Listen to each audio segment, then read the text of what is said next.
শীত কোনো দেশে উৎসবের আমেজ, আবার কোনো দেশে জনজীবন বিপর্যস্ত। প্রতিটি নিঃশ্বাস হয়ে ওঠে শ্বাসরুদ্ধকর। তুষারের তোপে জীবন হয়ে যায় স্থবির। তেমনই একটি অঞ্চল সেন্ট্রাল সাইবেরিয়ার ওমিয়াকন। রাজধানী মস্কো থেকে প্রায় ৩,৩০০ মাইল দূরের এই গ্রামটিকে বলা হয় পৃথিবীর সবচেয়ে শীতল গ্রাম, যেখানে গড় তাপমাত্রা থাকে -50 ডিগ্রি সেলসিয়াসে। এখানে সচরাচর এতটাই ঠান্ডা পড়ে যে মঙ্গল গ্রহ থেকেও বেশি শীতল মনে করা হয় এই অঞ্চলটিকে। গ্রীষ্মপ্রধান দেশে যদিও শীতের দেখা মিলে 2 থেকে 3 মাস, এশিয়ার অঞ্চলগুলোতে সর্বনিম্ন তাপমাত্রা 5, 7 বা 10 ডিগ্রি পর্যন্ত হয়ে থাকে। অথচ ওমিয়াকন নামে সাইবেরিয়ার এই গ্রামে শীতকালে তাপমাত্রা নেমে যায় -70 ডিগ্রি।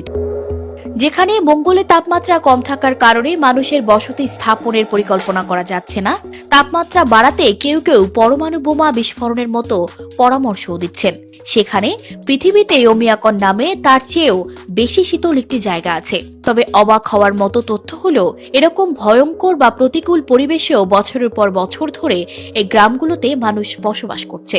1924 সালে এখানে একবার তাপমাত্রা -71 ডিগ্রি সেলসিয়াসে নেমে গিয়েছিল।